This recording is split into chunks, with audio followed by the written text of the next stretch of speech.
I got a call from a policeman, which wasn't unusual, but he said, "Are you close with your daughter?" And I said, "Yes." And he said, "She's been involved in an assault with the elderly man there, and he's passed away." From the Mamma Mia podcast network, I'm Mia Friedman, and you're listening to No Filter, candid conversations that count. Mary Pershall picked up the phone one ordinary day in 2015, and she had no idea that her life would never be the same after that phone call. It was a sunny afternoon in Melbourne when she answered the family landline, and on the other end was a police officer who informed Mary that her youngest daughter Anna, who was 28 at the time, was in custody for killing the man that she lived with. You might remember the headlines around that time, and you might have seen "Pregnant Woman Killed Man for Cigarettes." But for Mary, her husband John, and Anna's older sister Katie, that pregnant woman was their sister and their daughter, who they'd spent their lives trying desperately to protect. Mary had spent decades since Anna was a little girl trying to shield her from her demons. At first it was anorexia, and then when she recovered from that, it spiralled into other mental health issues and later drug use, including marijuana and, for a time, ice. But in one momentary act of rage, Anna changed the course of many lives and ended one innocent one. It was a shocking and brutal crime. Anna's mother is finally ready to talk about what happened in the years leading up to her daughter committing murder, and also what has happened quite extraordinarily in the years since. Here's part one of my interview with Mary Pershall, and next week I'll be speaking to Anna's sister Katie, who has her own incredible story to tell about the surprising way Anna's crime changed the course of her life too. Here's Mary. Tell me about your gorgeous girl when she was born and when she was little, because she was your second daughter. Mm-hmm. How old was Katie when Anna was born? She was 3 years and 1 day old, because we this is one of our plans that actually worked out. We decided 3 years would be a good gap. Anna was an absolutely gorgeous baby. I mean, that's partly why I named the book Gorgeous Girl. She was a beautiful little kid, and as a little child, she was so enchanting. She just lived in her imagination, and she loved little critters like bugs and worms, and she would spend a lot of time out in our backyard or wherever she was picking up these little creatures, which most of us wouldn't even see, but she'd just find them, and she'd make up these complicated stories. But when she got to kinder and she was just doing the same thing to kids, they thought that was really weird. And she began to, not that it really affected her when she was 4 years old, but looking back, I can see that even at that time she was already being set apart from the group. And when she got to school, it became really apparent. And that's when the real pain started. She just was so isolated from, she couldn't make friends. Why do you think she couldn't make friends? I think she just didn't know how to have a conversation, didn't know how to relate to other people. Was she close to her sister? Was she play with Katie? Yeah, but Katie was so different from her. Katie always wanted to grow up really fast, be independent, totally into reality. Katie never went through that phase where kids can't distinguish reality from fantasy, whereas Anna just stayed in it. So it seemed like they were years and years apart rather than only 3 years. And I think very quickly Katie took on a protective role because we all wanted to protect Anna from pain. How did she feel about the fact that she couldn't make friends? She hated it. That was the heartbreaking part. Like, if she hadn't cared, that wouldn't have been as bad. But she was just, she felt horrible. Especially in those, I don't know if it's still, I doubt if it still happens these days, but in those days, girls used to bring actual paper invitations to their birthday parties. And she would never get one, and she'd come home and she'd be heartbroken. And she didn't understand why. She didn't understand why people didn't want to play with her at lunch or recess. Sometimes these things are really easy to see in hindsight when you look back. Were there certain things looking back now that were red flags to you? Oh, definitely. It's all complicated by, the way I was raised as a very religious person. So in my family, we believed that people went on living after they were, that they had another life afterwards. That was very much part of my life growing up because my mother was super religious. So when Anna started hearing from people from the other side, quote, it didn't seem like such a big deal to me. But now, looking back, I think that was probably the early manifestation of auditory hallucinations. So she heard voices. I think so, yeah, looking back. Or she could have. But how old was she then when she first started talking about 5, 6, 7. Very young. And she said to you that they were ghosts? Yeah. And did they scare her or comfort her? Oh, they scared her a lot, especially as she got older. And as most kids begin to grow out of that phase, I think, of being scared of monsters under the bed, it just got worse for her. And, she would say, there's something whispering in my ear. She didn't think of it as being inside her head, so she just said, often she would say, I hear whispering, and she was really scared. Like at the age of 12 and 13, she'd say, you're so lucky, Mum, because you've got Dad to sleep with and I don't have anyone.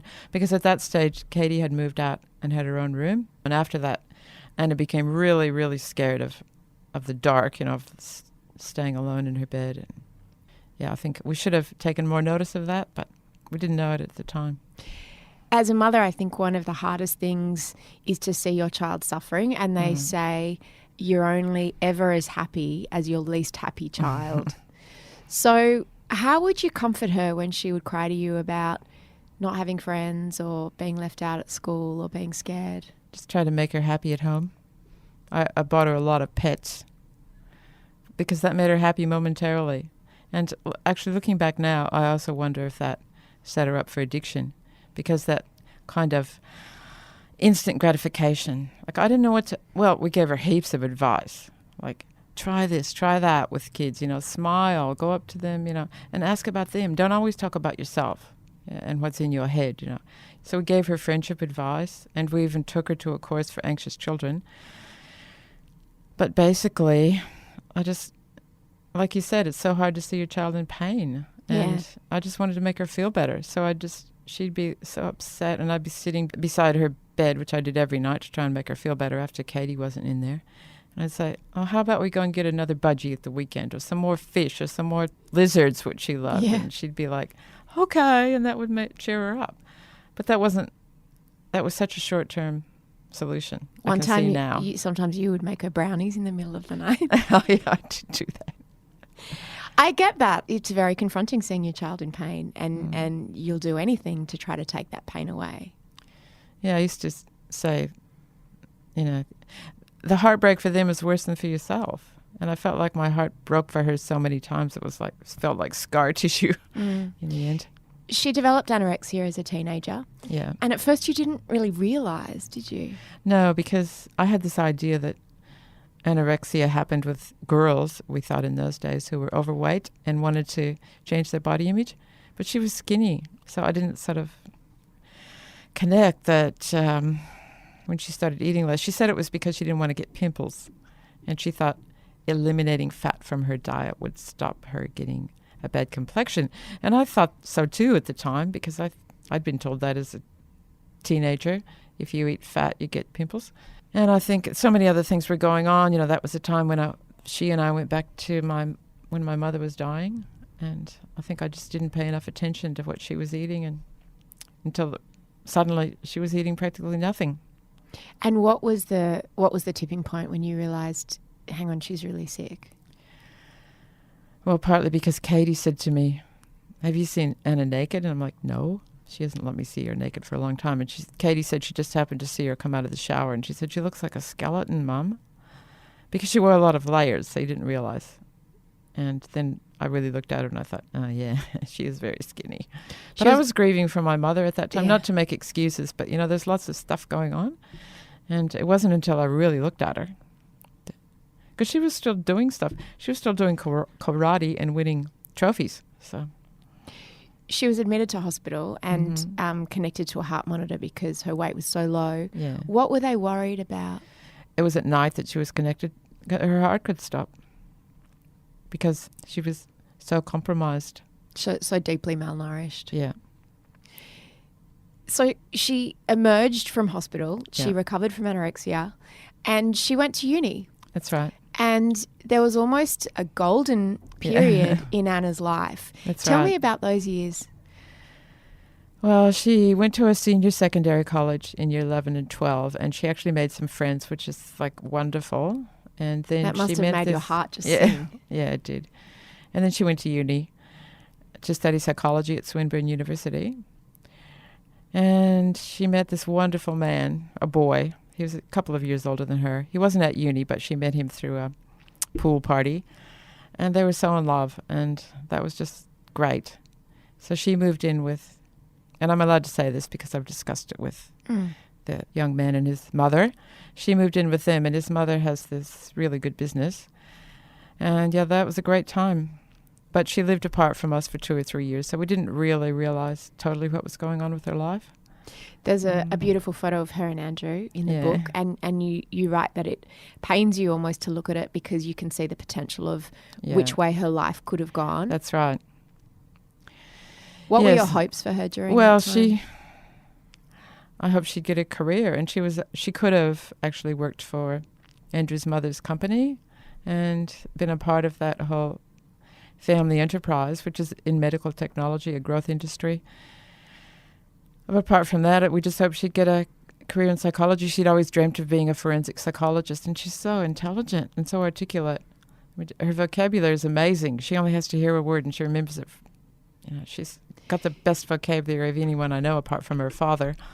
So we thought she would grow up, step by step, and she would become successful, but it didn't happen. There were a few signs around that time when she was living with Andrew and his mum that perhaps she was struggling with what it meant to be an adult. What were some of the things that sort of were in the back of your mind as concerns? Well, she couldn't learn to drive, for one thing. That was, looking back, I think that's a real insight into her mind. When you say she couldn't, she refused to, or she didn't understand? She could operate the car perfectly, and it was a manual. She had no trouble with that. But say she would come to an intersection, she had such a poor sense of where she was in physical reality. Spatial skills, yeah. Always. And when she tried to drive, she couldn't remember what lane to go in if she turned in an intersection. Or she couldn't seem to remember to look at the speedo at the same time that she was driving. As long as you've got someone, as long as she had one of us sitting beside her to help her, like, watch your speedo, look at it, watch for that car. She never got to the point where we didn't need to do that. So at home she was kind of buffeted from the world by exactly. you. And then she moved into Andrew's house, and he and his mum sort of took care of her and buffeted her from the world. And she was, she did well at uni and she completed her degree, which is no small thing. Yeah. And the boundaries of that clearly suited her. Exactly. And then what happened after uni? Well, Andrew bought them a house, which was great. He got a better car. It was all sort of progressing in the way that young people's lives do. And Andrew loved her so much. He wanted her to see her succeed. So they got this little house. But once she was there, as you said, without the comforts and support of Andrew's mother, she just couldn't cope. And I didn't realize that she was beginning to drink during the day. And we expected her to be applying for jobs or looking for courses to progress through the process of becoming a forensic psychologist. And she just looked at cat videos.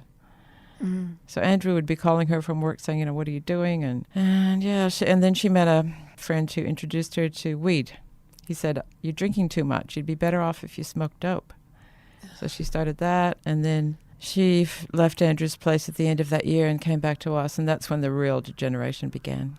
Was she being treated for mental health issues during this time? Like after she'd recovered from anorexia, was she still hearing voices? Was she on any medication? Had you received any sort of diagnosis? No, we didn't have a diagnosis beyond anorexia. She was an outpatient at the Children's until she was 18, so she was being treated for both. She was being monitored, supervised for both her physical health, and she had a counselor every week. After that, she did take herself to a psychiatrist during university, which, I didn't know that person, but I thought that was great that she did that. And he prescribed her Seroquel. She seemed to be able to fill those scripts whenever she wanted to, so she had a lot of Seroquel, which is... What were the symptoms that she was treating? Like, was it depression? Was it anxiety? Was it voices? Yeah, I think depression, anxiety. She didn't talk about voices during that time. But once she started smoking dope, and then she went on to synthetic weed. Tell me about synthetic weed, because you talk about that, and then quite, in a dark humour way, how you became involved in buying that for her. Tell me about synthetic weed, because I'd never heard of it before. It's called synthetic weed. In the States, they have a lot of different names for it, like skunk and K2, but it's not actually marijuana. It's a cannabinoid sprayed onto dried herbs. Right. So it's just like chemicals. Yeah, it's chemicals on dried herbs. And to mimic the effect of marijuana. Yeah, but it's worse.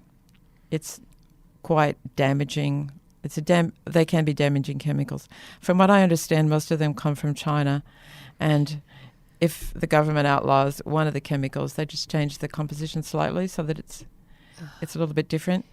But it's not the same as marijuana, even though they call it that. They call it synthetic marijuana or synthetic cannabis. People I believe, literally don't know what's in it, and it can be. Deaths have occurred from it because they spray it, and like bits of it can be more powerful than others. And she smoked a lot of that, and she just got worse and worse. I can see now during that time. She became really paranoid. The voices really started to scream in her head then. Which is something that can happen from particularly around marijuana or cannabis or let alone synthetic weed. And you say that you write in the book that you think that's really when her brain sort of broke open and I think the real damage I think began. She always had a propensity for mental illness, but I think it was definitely exacerbated by the use of drugs, especially synthetic weed, and then later when she dabbled with ice. But she was never an ice addict. She did use it, and it was very damaging. What was her behaviour like during these years? I mean, you must have been terribly worried. You write about how she started to ride the trains and meet people. How was that playing out? Oh, it was terrible. I mean, that's when I had to use a lot of my own mental health techniques or learn tools. I did go to a psychologist for my own mental health, and she helped me with some tools. Like I said, how can I stop worrying about Anna constantly? It's just taking up every minute of all my brain. And she gave me a good technique she used to just try and limit the worry to 1 hour a day. She'd say, when your brain just goes there, just say, look, just choose an hour, which I chose 3 to 4 in the afternoon because that's my least favorite time of the day. And what would you do during that hour? You just sit down and go, okay. Well, it just was a good technique because sometimes I forgot to worry. And also I had work that I loved. I tutored children from grade 3 up to VCE level.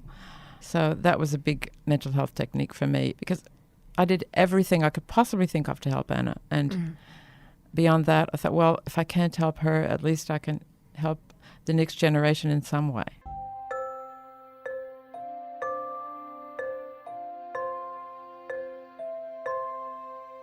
During those years, it's like you went slowly from worrying about, what's she going to do next and how's she going to get a license and how's she going to get a job, to worrying about her physical safety and that she would die. How did you get to that point? Because for one thing, she said she wanted to die. Or part of her wanted to die. She was in her early to mid-20s. Mid-20s by then. Yeah. And so that was really, that's a horrible thing for a mother to hear. And also she was just so reckless with her life. I mean, she looked young. People thought she was a teenager. So she'd get dressed up in these little girly clothes from Kmart that barely covered her bottom and go out on the train in order to meet men. Because that was her method of getting drugs, basically, and attention. She loved attention. So she'd schmooze up to some guy on the train, and he would tell her how beautiful she was, and why don't you come home with me and we'll have some drugs. And so that's what she would do, and we didn't know where she was, and she wouldn't answer her phone. So we just thought it was a matter of time before something happened to her. And also being suicidal, or having what I guess they call it suicidal ideation. My husband, John, who's a very devoted father, and very real, a man of total realism, he thought she was going to jump in front of a train. That's what he thought. So, we just worried about her lifestyle. And also she would become unconscious a lot, which I suppose is really technically ODing. You couldn't wake her up. I love how you just dropped that into the conversation. You know, she just became unconscious a lot. How did she become unconscious? Because she would drink herself into... She would take a cocktail of alcohol, synthetic weed, and the Seroquel, which I mentioned before, which is an antipsychotic, but also a very powerful sedative. She would take that, and then she would just... Pass out, literally. You couldn't wake her up. There's pictures there's a heartbreaking picture in the book where you say, you know, for months and months, I think maybe even years, she would just pass out sporadically on the couch, and she'd have the cat lying on top of her. At least then I imagine she was safe under your roof and you could see her. Yeah. It must have been more worrying when you didn't know where she was. Well, exactly, because if she was off with some guy and she was unconscious in his bed, you know, she could easily, well, I thought she could easily just stop breathing. Because I did ask a doctor, I said, with that combination of Seroquel and alcohol and weed, could that kill her? And the doctor said, yes. It can repress respiration to the point where she'll stop breathing. And you literally couldn't wake her up. You know, you'd shake her and yell in her ear. She wouldn't wake up. So I don't know if that qualifies as an OD, but she was definitely unconscious. Now, the sort of the situation you describe, it sounds like she was sort of very passive, but then things took a turn. Tell me about the time in the kitchen where she grabbed a knife and you saw her violence for the first time. Well, it was when her dad confronted her. By that time, she didn't leave the house because she decided that she wanted to get better. So she made this pact with herself that she was going to give up weed, synthetic weed. So she did. She gave up those. But then, to compensate, to keep the demons from screaming in her head, she had to drink so much alcohol that it was ridiculous. And one day her dad just said, "You're not drinking anymore."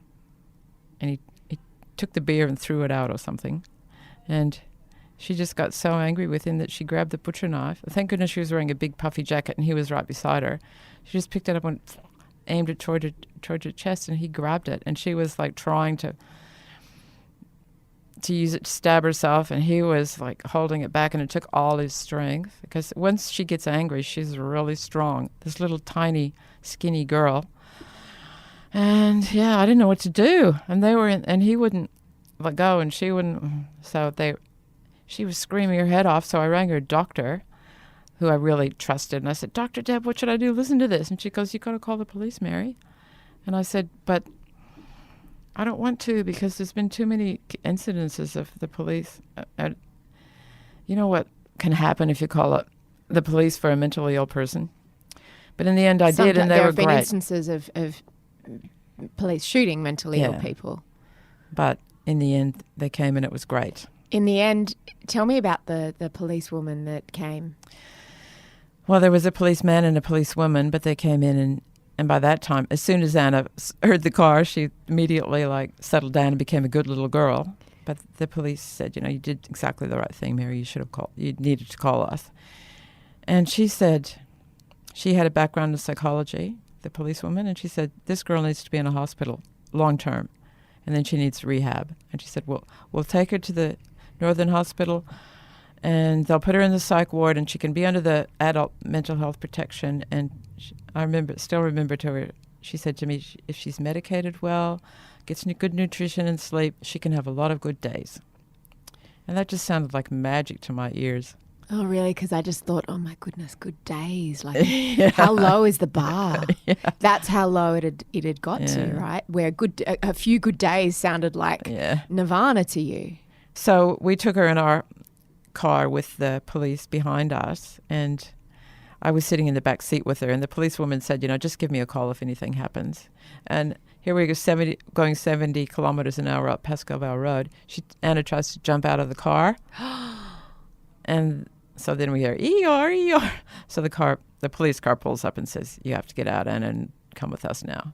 And later the policewoman said to me, "I knew that would happen." But when we got to the hospital, they just, even though she was taken in by the police, and I assume they said she needs to be in the psych ward, all they did was let her sober up that day. And at the end of the day, this was one of the worst moments of my life. They said, "Well, she's sober enough now, take her home." But she tried to kill herself twice in the space of just a couple of hours with the knife and then by jumping out of the car. Yeah. And it was horrible. I was just... The gatekeeper who we got to see, well, I call her the gatekeeper, she said, she doesn't qualify to go into the psych ward. She doesn't meet the criteria. She's not sick enough? I guess so. And I was just like, I was just devastated because we were exhausted. It's not like this girl slept at night usually. We'd be up in the middle of the night trying to keep her from doing whatever she planned to do to herself or run off or... And yeah, I just thought just a few days in the psych ward would be great, just to give us a rest, just to give us some respite. But she just said take her home, and that was horrible. I remember saying to her, "What? We're just going to take her home to die."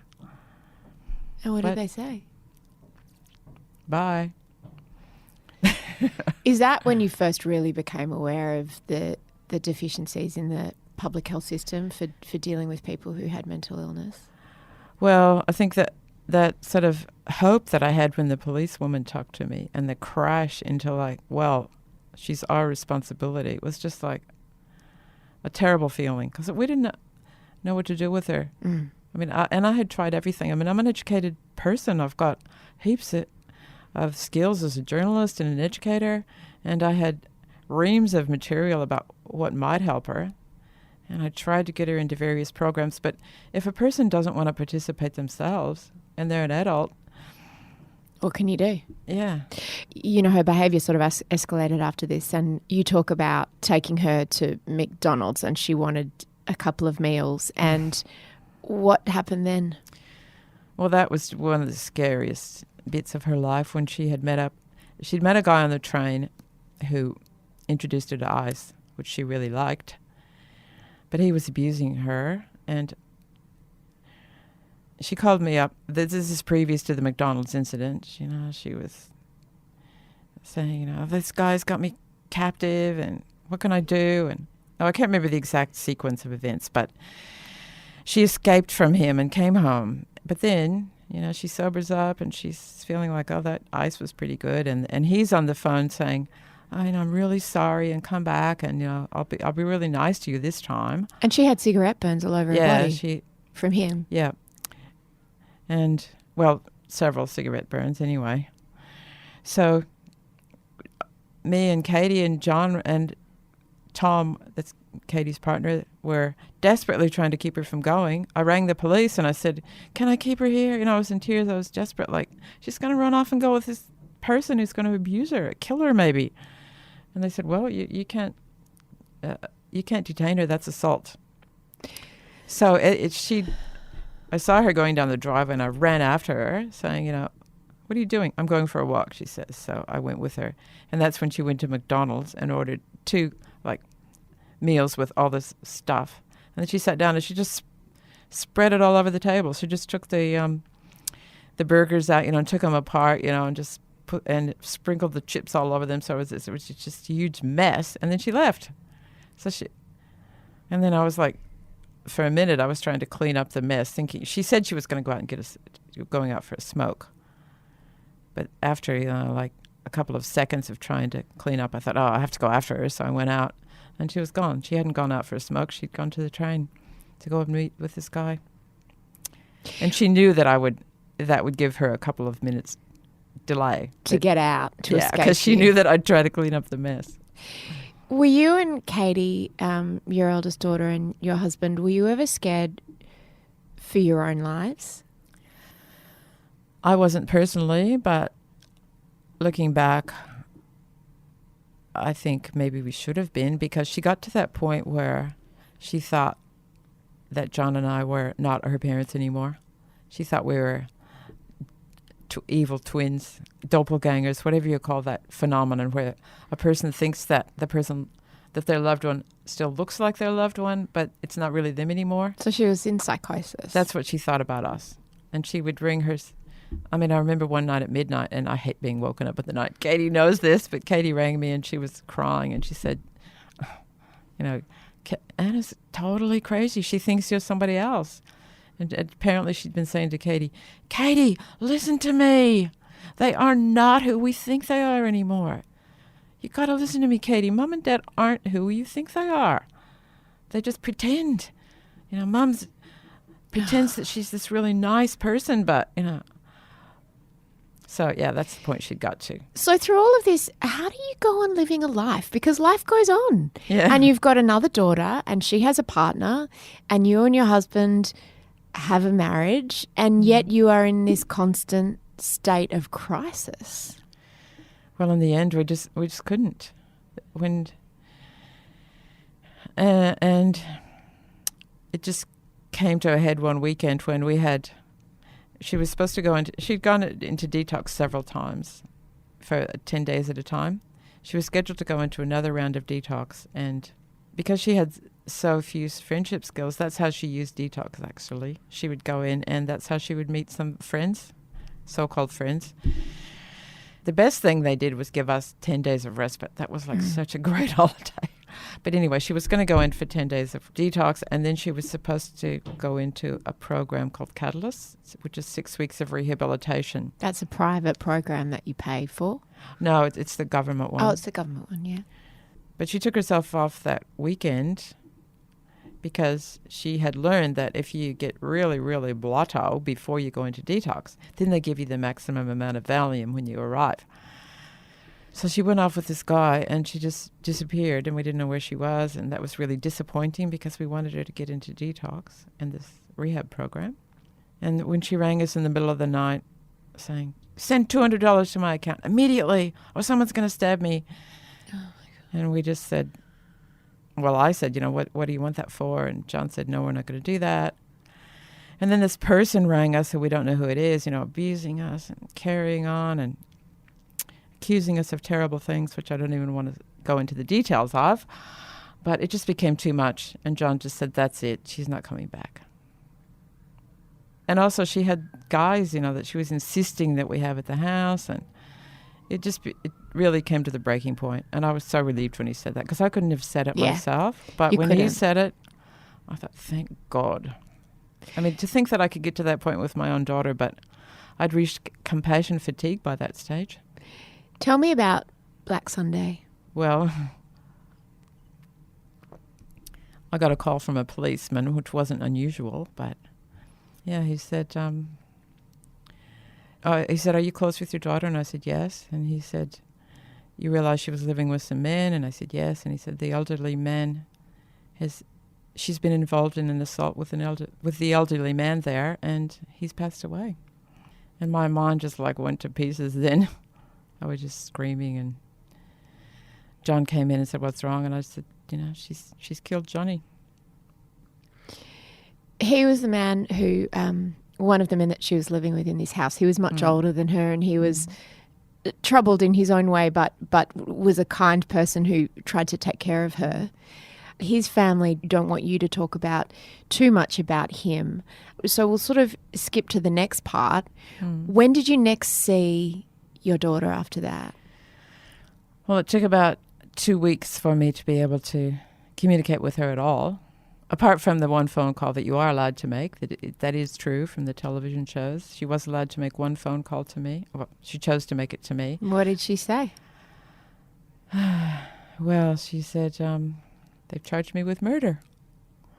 And I already knew from the policeman several hours before, basically, that she had done this. I didn't even know how it had happened at that time, at that stage. But through the hours of the day, I went next door to my neighbor because it took Katie a while to get there because she lived 3.5 hours away at that time. So I just went to my next door neighbor that I was extremely close to, which is great, and just talked to her the whole time. And she knew Anna really well from the time she was born. So that was great. So I got the call while I was with my friend next door. And I just said, I still love you and you can have a future. And that doesn't mean that I'm not, that it's not a terrible thing that she did. And it's a horrible thing that I have to put in a different part of my mind.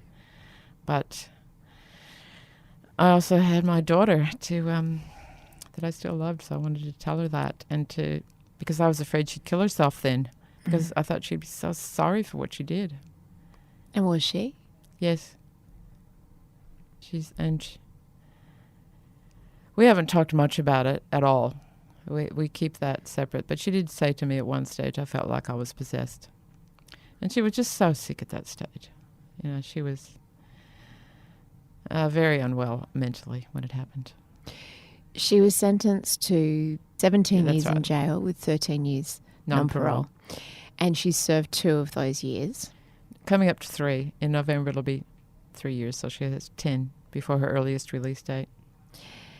How's she doing in jail? Great. I mean, she still has some problems because she's still Anna, but she's better than she ever has been since she started kinder. Because she's got what we wanted: good nutrition, sleep, medication given to her at certain times of the day. And as she said in one of her letters to me, I'm not lonely. Without all the adult responsibilities to think of. Like she doesn't have to think of housing. She doesn't even have to think of getting her scripts or worrying about her Centrelink payments. So she's got time to concentrate on human relationships, which she really needed to learn about. And sometimes she makes mistakes and pays the consequences. But she's really well liked at the prison, and she has formed some really nice friendships. She likes helping the new girls coming in. She calls them her crack babies because they're only 18 years old, some of them, when they come in, and they really like being looked after by Anna. She makes them sandwiches and tells them jokes. So she's found purpose. Yeah. And yeah, she's doing very well there. How's her mental health? Much better, partly because of the routines, the regular medication. And she told me that it took a year for her mind to clear. Even though, she was still good during that first year. She said for her mind to really become clear and feel like she's totally mentally healthy, it took a year. But yeah, she's good now. And what's your relationship like with her now? Do you feel less scared for her? Yes, it's great now that she's in prison. I worry about when she gets out, and I hope that actually Katie and I both want to become involved in advocacy, because I think it's so important for supports around prisoners in general, but we intend to concentrate on women having support when they get out. I mean, I've literally seen women on the side of the road outside the prison who've just been released. I mean, how can they cope? Especially if they've been in for a few years. And there's as you would know, a high rate of people going back in. And sometimes that's because it's better inside than outside for them. Is she, I imagine, because of the nature of her crime, she's in a maximum security prison? Yeah, there's only one prison basically in Victoria, and that's a maximum security one. There's a minimum security at Tarrangara, but from my understanding, that's fairly small, and it's designed for people either at their end of their sentence, or I think that's basically what it is. But I don't know for sure. I'm not an expert on that, but yeah, it's a maximum security prison. How often do you visit her, and what are those visits like? We look forward to them. I visit her. This is a typical week. I visit her on Friday for 2 hours, and just me and her. Sometimes I take a friend along, but often it's just her and me, and the hours go really quickly. We just sit really close to each other in this cafe and hold hands and talk about our week. I go through my week and she tells me about hers. Then on Saturday afternoon, usually John goes out, and either me or Katie goes with him, and we take Ollie, her little boy, and he plays with the other kids, and we go out in the playground and, shoot baskets and eat cakes. And then on Sunday afternoon, there's a program for children to be dropped off and spend some time alone with their mothers. So Ollie participates in that as well. So when you talk about how she's doing well on the inside and the boundaries that are in place, the fact that she has no access to drugs and alcohol, the fact that she's relieved of a lot of the responsibilities that go with living in the world, is this the kind of care that you dreamed that she could get on the outside without having to commit a horrible crime? Yes, I guess that's a point I should make, is that it was a terrible way for her to receive help. I mean, a good man paid with his life. And one of the things we'd like to do is get a conversation started around what do we do now that there's no institutions for mentally ill people. I mean, there are places for them in psych wards, but Anna, I believe, and she believes this now, we've discussed it together, she needed to be contained. She needed to be in a place where she couldn't walk out of. I mean, we chose not to pay thousands of dollars to put her into private rehab, but even if we had done that, she could have walked out the second day she was there, or the second week. So the thing about prison is that it's involuntary, and we actually believe that some people need the same kind of conditions on the outside before they commit a crime. And I know it's a very vexed issue. You know, how do you virtually put someone...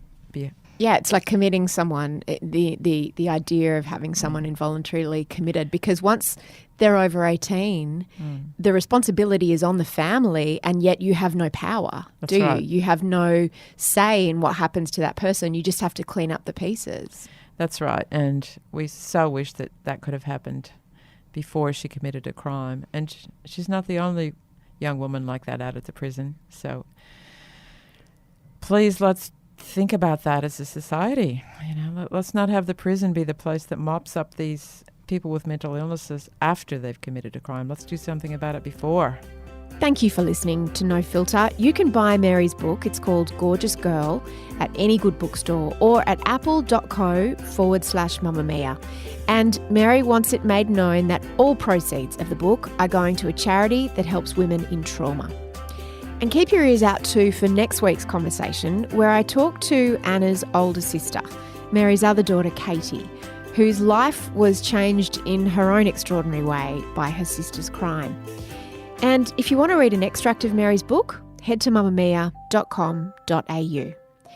Now, if you're searching for something else to listen to, can I highly recommend checking out Jessie Stevens' interview with Germaine Greer about consent and rape. It wasn't going to be my narrative that I was a rapee. I hadn't become a career rapee. Parts of it are pretty heavy going, but Germaine Greer is an extraordinary icon of her generation, an important voice in feminism, and it was just so brilliant to listen to her speaking to a young woman, a millennial woman, who had a lot of questions. So you can find that in the No Filter feed as well. This podcast was produced by Eliza Ratliff. I am Mia Friedman, and I'll see you on the homepage, mamamia.com.au.